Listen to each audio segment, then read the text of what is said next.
Se você estava procurando um vídeo sem viés político e que pudesse te explicar na Bíblia o porquê dessa guerra entre Israel e o Hamas, você achou. Você está no canal certo. E aqui eu vou te dar evidências bíblicas sobre porquê dessa guerra. Também eu vou te explicar um pouco sobre a confusão que estão fazendo. Na verdade, estão dizendo que a guerra é entre Israel e a Palestina. Na verdade, a guerra é entre Israel e o Hamas.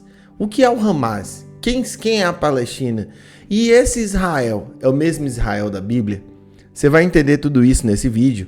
E eu não vou te pedir para você deixar o like agora, nem vou pedir para você se inscrever. Se você já for membro aqui do nosso canal, você já pode deixar o like, pois você já conhece o nosso trabalho, né?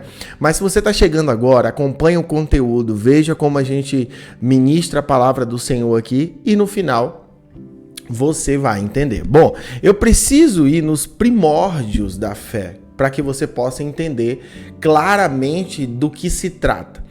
Quem é Isaac, quem é Israel e quem é o povo palestino? É importante dizer isso. Nem todo palestino é judeu. Amém? O judaísmo, nem todo palestino é muçulmano, perdão. O Islã é uma religião que dominou o mundo antigo por muito tempo. As pessoas não sabem disso. Mesmo ali depois de Cristo, o Islã teve muito mais espaço, inclusive, do que o cristianismo. Isso vem mudar depois do movimento das cruzadas e etc. Mas não vamos falar disso. Podemos até fazer um outro vídeo para falar um pouco sobre os fatos teológicos e bíblicos e históricos desse momento da história. Hoje que vamos falar sobre a guerra. Tá, essa guerra se dá lá no início. Abraão, todo mundo conhece, né? Lá em Gênesis, Deus olha para Abraão, se alegra dele e escolhe ele para ser o genitor, patriarca da nação de Deus na terra. Abraão foi o primeiro homem de toda a nação de Israel. Amém? Deus prometeu a Abraão que ele teria filhos. Porém, o tempo foi passando, Abraão já tinha mais de 90 anos, a sua esposa também, e ele achou que Deus tinha, de alguma forma, esquecido a promessa que Deus tinha feito a ele, né? Afinal, ele já estava velho, não tinha tido filhos ainda, ele não sabia o que fazer, a sua esposa no desespero, pois aquela época era uma vergonha muito grande a um homem importante não ter filhos, ela sugeriu que ele se casasse com a serva dela, amém? E assim ela tivesse filhos. Ele foi, se deitou com a serva e dali nasceu Ismael. Ismael nada mais é do que o patriarca, entre aspas, do povo hoje, da maioria dos árabes, tá bom? E esses árabes são hoje a vertente que está sempre em embate com Israel, porque eles também acreditam que aquela terra é deles. Afinal, biblicamente falando, Deus disse que aquela terra seria dos filhos de Abraão, dos descendentes de Abraão, e eles também são.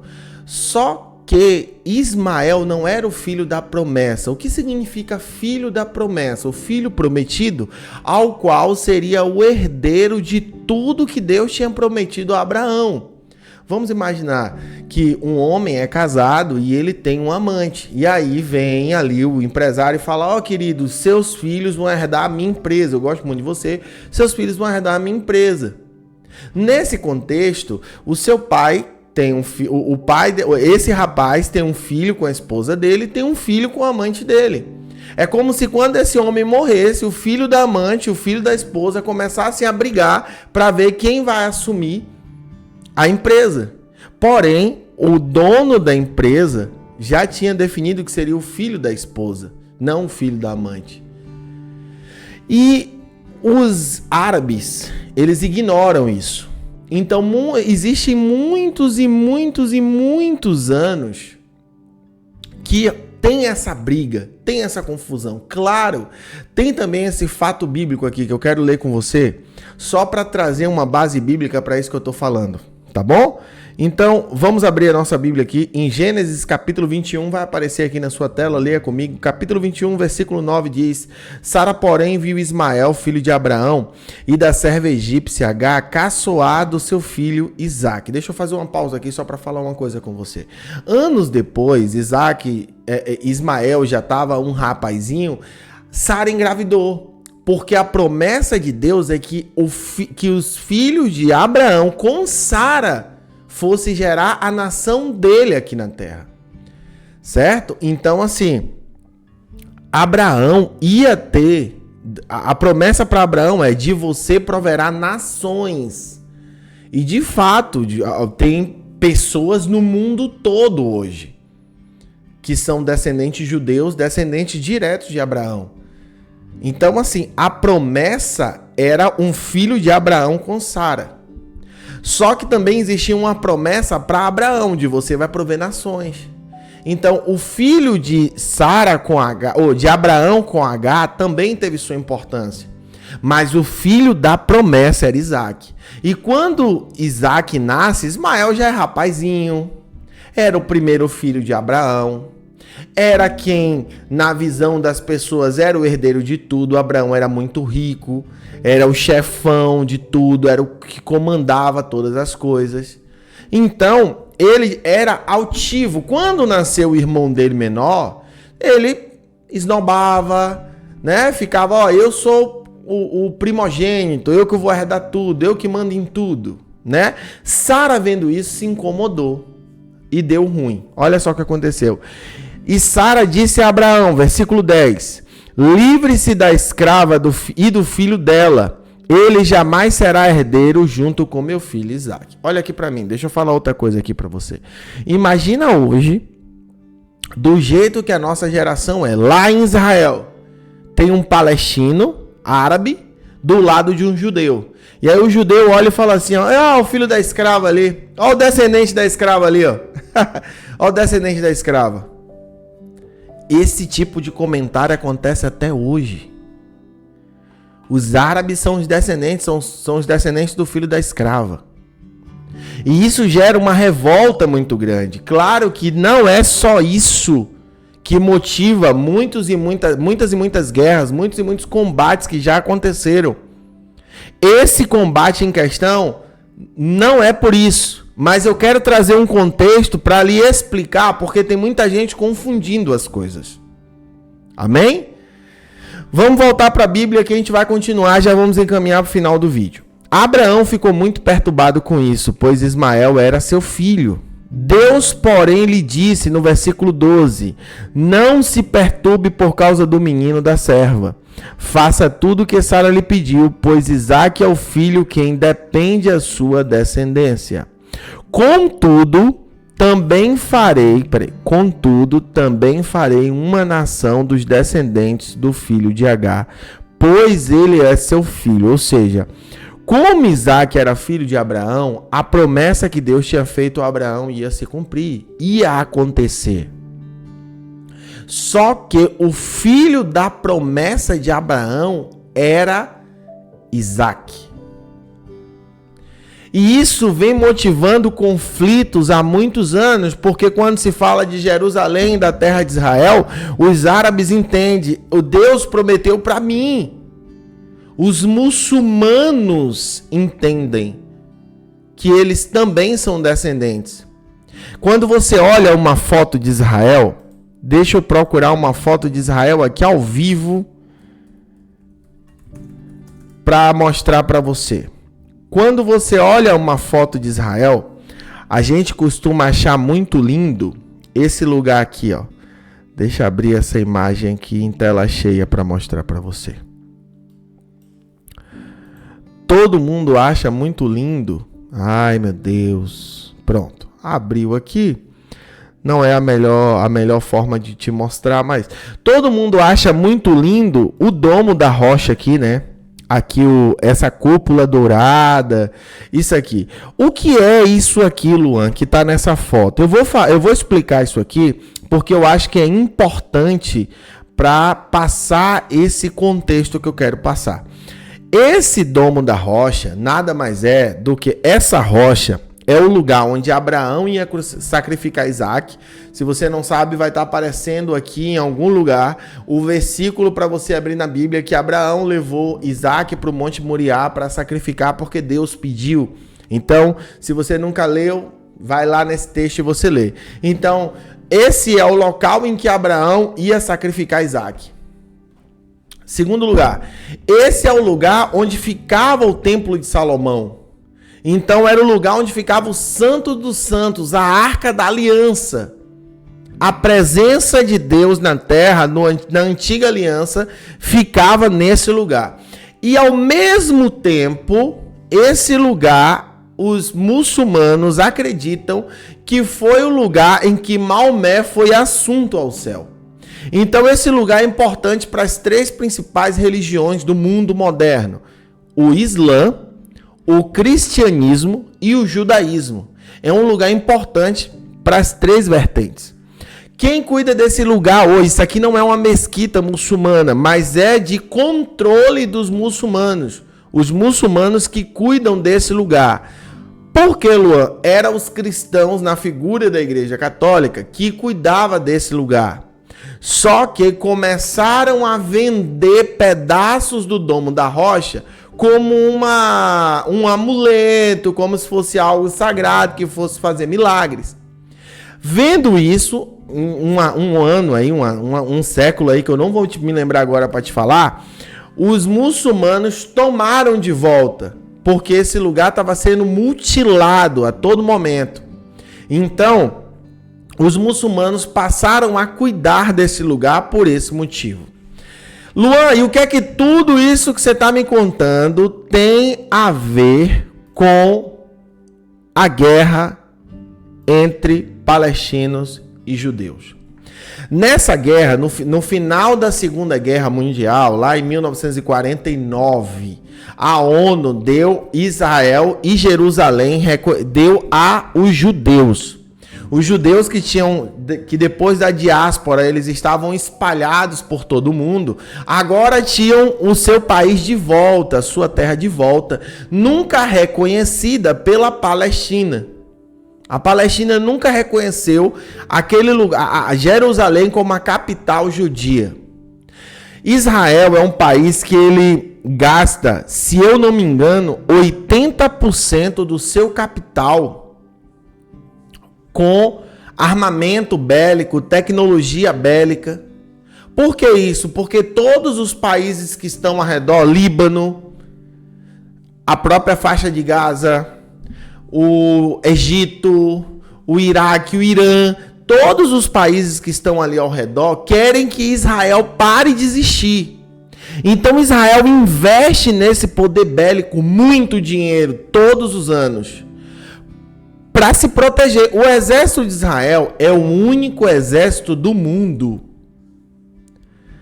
que se chama Força de Defesa de Israel. O exército de Israel, ele não se chama exército de ataque, exército de avanço, de conquista. Não, exército de defesa, Força de Defesa de Israel. Ele tá lá para se defender dos ataques, não para atacar. Então, o que é que acontece? Como a Palestina ela ficou oprimida e sem força, um grupo terrorista chamado Hamas assumiu a dianteira para poder, entre aspas, bem grande, lutar pela Palestina. Olha só que engraçado. Só que quem é o Hamas? Vamos lá. Eu vou dar um exemplo que eu acho que vai ficar muito claro na sua cabeça. Sabe os morros no Rio de Janeiro? Eu não sei de que cidade você está me ouvindo agora. Sabe o morro, a favela, onde muitas vezes o Estado negligencia muitas coisas e acaba o tráfico de drogas assumindo o cuidado? E aí o tráfico de drogas vai lá e dá um dinheiro para a pessoa ir no médico. O tráfico de drogas vai lá e dá um botijão de gás. Só que ele tem contrapartidas nessa situação.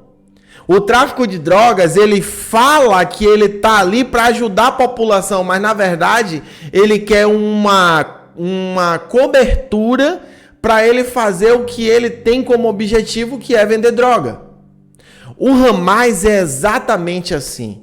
O Hamas é um grupo terrorista que identificou que ninguém estava falando pela Palestina, então ele falou, opa, vou fingir que eu falo para a Palestina, mas o meu objetivo é acabar com Israel. O Hamas já vem tentando ataques a Israel há muitos anos. Eles dizem que eles lutam pela causa palestina, mas na verdade eles estão lutando para os seus próprios favores. E a Palestina em si, ela não quer acabar com Israel. Ela quer o direito dela de ser reconhecida como uma nação, de ser também reconhecida como herdeira daquele lugar. Então, são coisas diferentes. A guerra de Israel hoje não é contra a Palestina, é contra um grupo terrorista e está tendo apoio de um outro grupo terrorista chamado Hezbollah, é um grupo muito antigo. Eu não tenho profundidade agora para falar do Hezbollah, então eu vou ficar entre Palestina e Israel. É engraçado, eu vou entrar por um viés político aqui agora.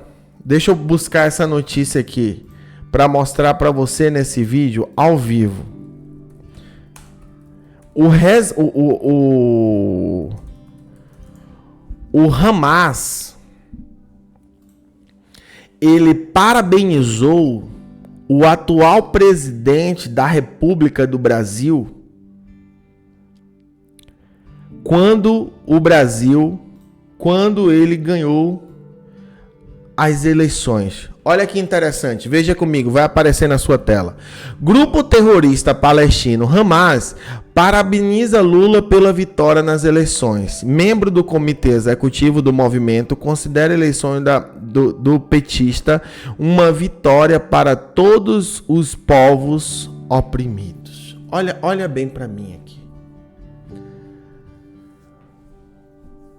Um grupo terrorista que está matando pessoas. Houve uma notícia, eu não sei se foi confirmada, que houve morte até de bebês. Esse grupo terrorista parabenizou o atual governante brasileiro. Eu não vou me emitir opinião. Eu vou deixar só para sua reflexão. E eu quero fechar esse vídeo com um versículo, para que você saiba claramente qual é o lado certo para um cristão estar. Luan, eu quero saber qual é o lado certo do cristão. O que é que agora, nesse momento, Deus está lá no céu, o que é que Ele está esperando que eu faça? Vou te mostrar. Números, capítulo 24, a partir do versículo 9, leia comigo. Como leão, Israel se agacha e se deita. Como a leoa, quem tem coragem de acordá-lo? Sejam abençoados os que abençoarem, e sejam amaldiçoados os que amaldiçoarem.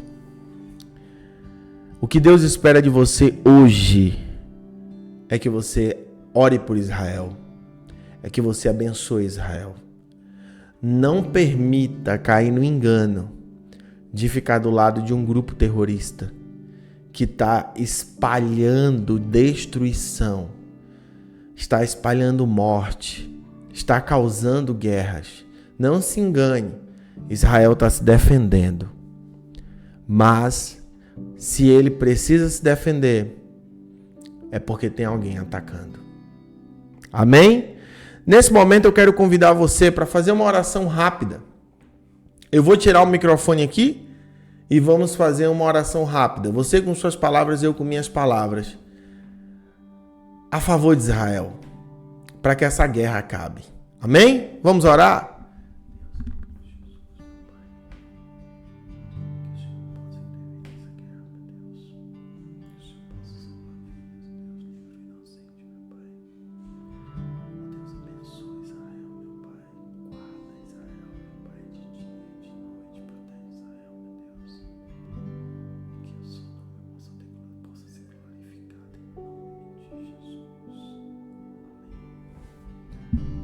Amém? Deus abençoe, te guarde e te prospere em nome de Jesus.